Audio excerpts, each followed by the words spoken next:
निम्नलिखित प्रमेय संख्याओं को योगात्मक प्रतिलोम ज्ञात कीजिए। पहला है 1/2।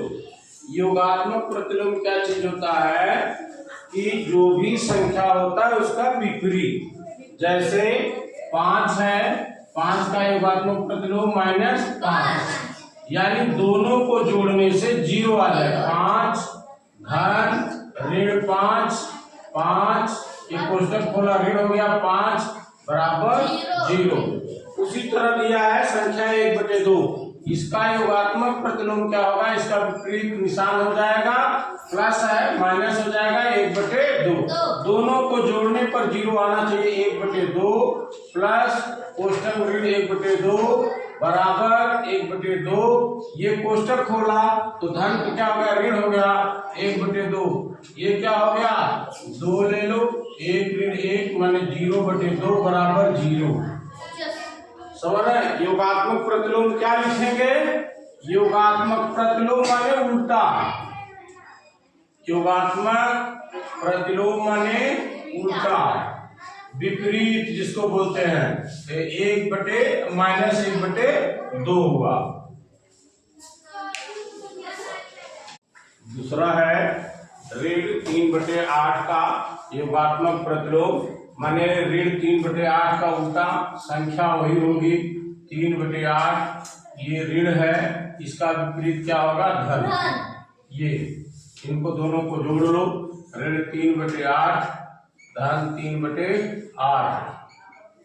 8 इनका लघुत्तम हो गया, ऋण 3 धन 3 बराबर 0/8 बराबर क्या हुआ 0। अगर 0 है दोनों संख्याओं को जोड़ने के बाद, योगात्मक, योग माने जोड़ना, प्रतिलोम माने क्या है, विपरीत, उल्टा, जिसको बोलते हैं विपरीत। हम लोग अपनी भाषा में क्या बोलते हैं, उल्टा। समझ रहे?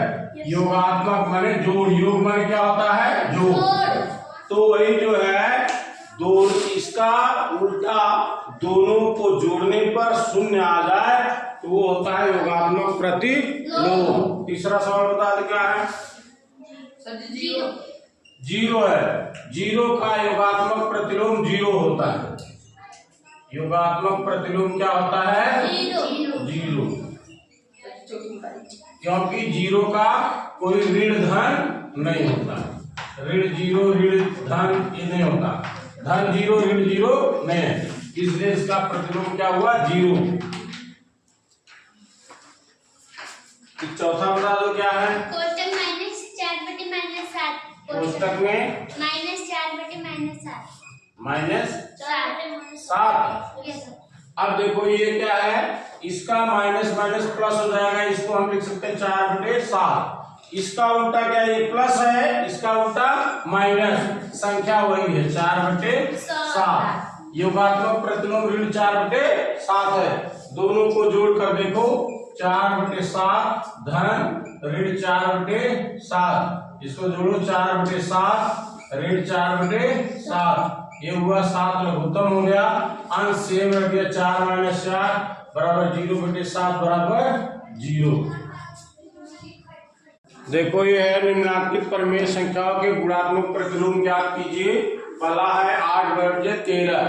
गुणात्मक प्रतिलोम माने अंश का अंश बटे हर है, तो क्या होगा, गुणात्मक प्रतिलोम गुणा करना है तो हर बटे अंश कर देना है, और इन दोनों को गुणा करने पर अगर 1 मिलता है तो गुणात्मक प्रतिलोम होता है। जैसे -5 है तो -5 को मैं बटे 1 लिख सकता हूँ, गुणे इसका उल्टा कर दो, हर 1 हो गया, ये -5 हो गया, -5 गया, 1 कट गया, उत्तर आया 1, इसलिए -5 का गुणात्मक प्रतिलोम -1/5 है। समझ में आया? उसी तरह है 8/13 का गुणात्मक प्रतिलोम क्या होगा, 8/13 गुणे, इसको अंश, हर को अंश बना दिया और अंश को इधर हर, 8 13 कट गया, 8 कट गया, 1 आ गया। अगर 1 प्राप्त होता है तो गुणात्मक प्रतिलोम है। इसका मतलब है 8/13 का गुणात्मक प्रतिलोम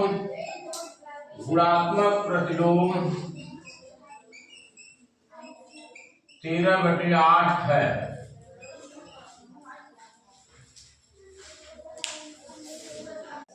आपका -6/19, इसका उल्टा क्या हो जाएगा?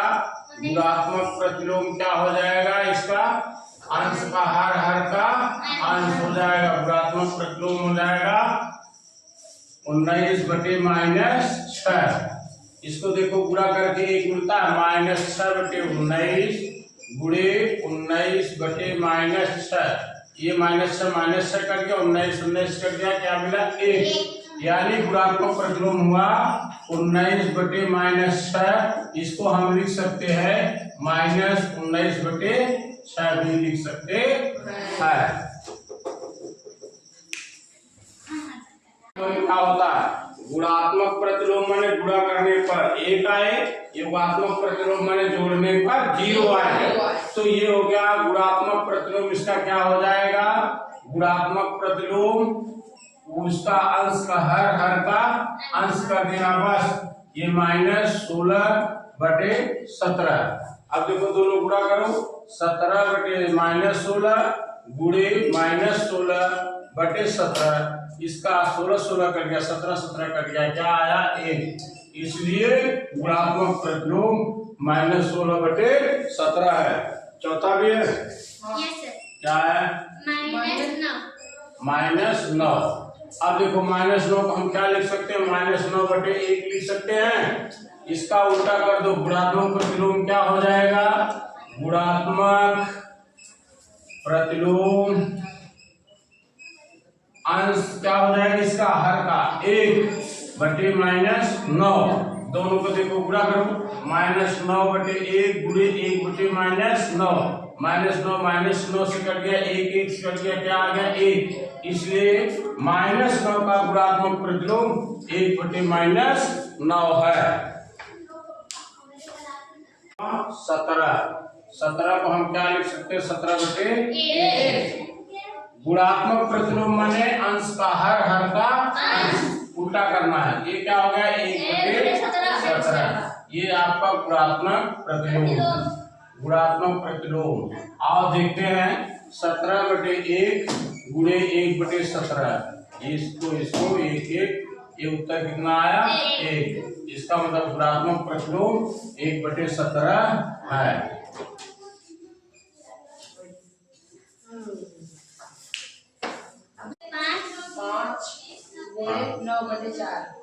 9/4। इसका अंश का गुणा हर का गुणा होता है।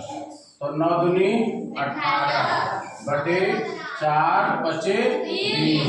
इसको काटो, क्या हो जाएगा? 2 9 18, 2 दहाइयां 20। ये 9/10। अब 9/10 का गुणात्मक